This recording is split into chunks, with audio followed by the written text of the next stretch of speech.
It's 10:30 and we're here to discuss tree removal in Silverton. I had a gentleman reach out to me over in Silverton concerned about a beetle kill on some of the Ponderosa pine.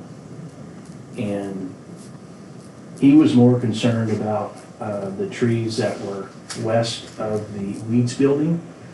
We own a little section there and there's a whole bunch of them that are dying. And then I noticed in that park area where we have our, the helipad, those are dying. And so one of the concerns he had that is that it may spread if we don't take care of our trees, that it may spread to the other trees. So I was just wondering how we would go about that and who would do it and how that would work. So as far as who would do it, I mean, the road department does, have training in taking trees down.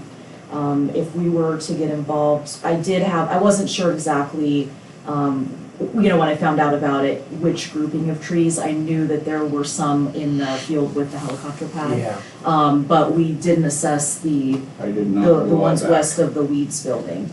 The one with the helicopter pad, it looks like there are 5 affected trees. Mm-hmm. One of them, kind of 6 because one of them splits. Yeah. So that one is big.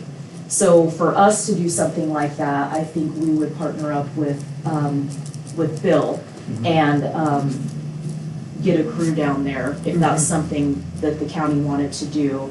As far as what we had estimated for the ones in that, now we would have to go out and look and see what the other ones were, how many trees, what size they were. Yeah, so they're a lot smaller. A little bit smaller in the other ones. Yeah. So we had Larry and Danny go down.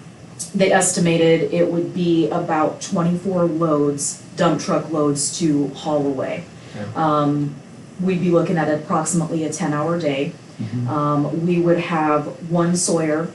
We would have 6 drivers/operators. We would utilize 4 dump trucks for the hauling process, 1 backhoe and 1 mini hoe. So for us, if I kind of priced it out, I just did an average hourly rate just to give an idea what that would cost. Okay. Average hourly rate, if we put it at $22.50, just as conservative, these are not loaded rates, it would just be average hourly, which would be $22.50 times 10 times 6 for the operators/drivers would be $1,350 for wages. For the sawyer, we put the same $22.50 times 10 hours, that's $225.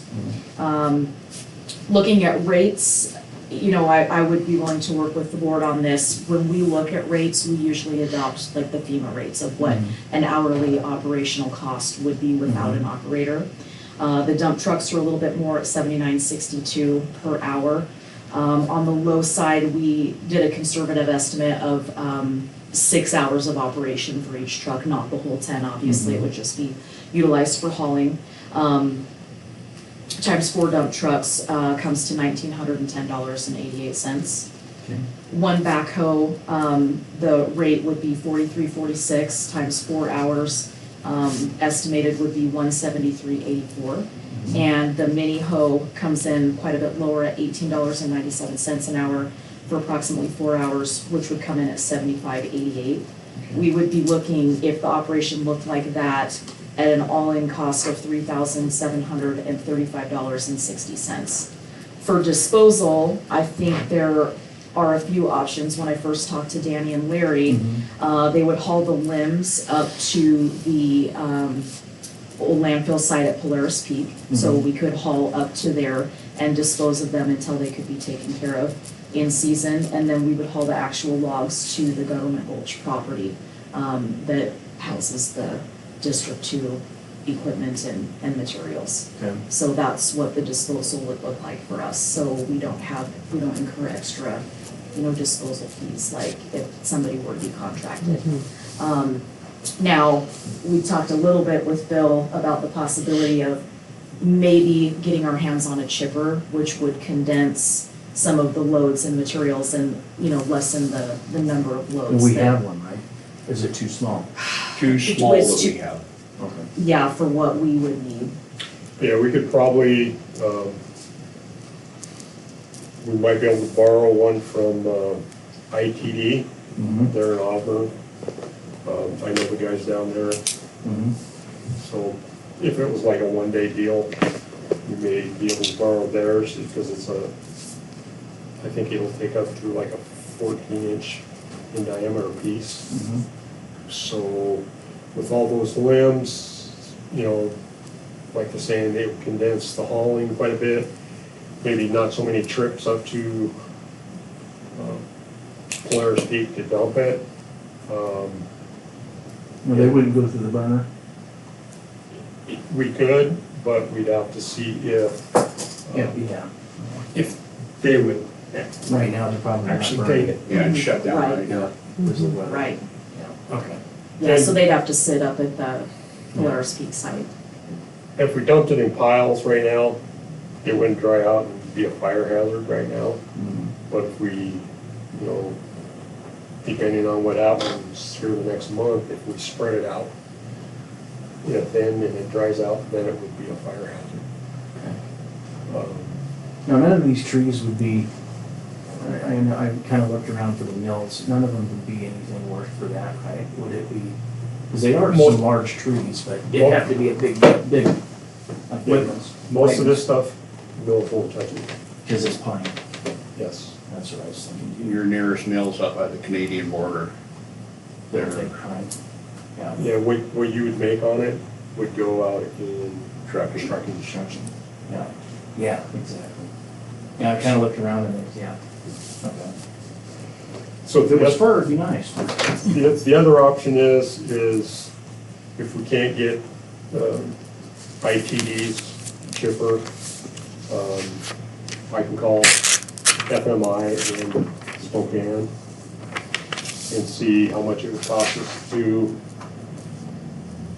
lease one, lease a motor chipper. That's one thing that the county really needs here is a large chipper, Mhm. just because of, if we're doing, even if they're doing road right of ways and they got bigger stuff, Mhm. they could chip it, they wouldn't have to haul. Okay. But that's down the road. But we can see what FMI will, leases one. It's like, it's kind of like on our new project that we're doing there at Deadwood. Mhm. I'd like to get all them piles off of that flat between Silver Valley Road and the toe of the hill because I know somebody is gonna go out there and try to light one. It's just, Yeah. that's how it is. But anyway, if we have to go that route, then I would just pay for the chipper out of one of my grants or out of Title III money for a couple months and we can get it done. Okay. Good, and you said you have some chipping on that Deadwood project. Right. Yeah. All right. So we're looking about, well, we gotta figure out, we'll look at those other trees. Yeah, we'll look at the other trees. This is just my scratch, Okay. kind of putting numbers together so you can see Okay. where I got everything. I can do something a Alright. little more. We don't have to make a Okay. decision today. since Sure, we- just getting since- some Just ideas. some ideas and then Mm-hmm. to Yeah, look at the other ones and see what we can do on that other Sure. side. yeah. Sure. Something, who's the landowners on that property? Is it the county or is it? It's the Right. county. We own the park. Mhm. That's, right, that's where the helicopter pad is there in Silverton. We own that. And then we own some, it's like 3.5 acres or something by the Weeds building out back behind there. Okay. And that's, in that section right there there's like a shop there that, I don't know how the county did it, but the people own the shop, but we own the land. That's where that's at. Because that slows down a little bit too, because we'd have to get started, if it was somebody else, we'd have to get an agreement Yeah, before. I think it's all on our, I'm sure it's all on our land. I'll make sure. Mhm. Okay. Okay. All right. Anything Any further, any other questions? You have any questions? No. Public comment? Just if you use a chipper, you should cut down on your dump trucks. Yeah, Yes, severely. yep. So it gets Mhm. labor. Yeah. And, I think, don't quote me on this, but I think Richard sends chips up to the compost pile, Oh, okay, so it's not burned, I believe. okay. Okay. There's nothing further. Meeting adjourned. Thank you, guys. Appreciate it. Thanks.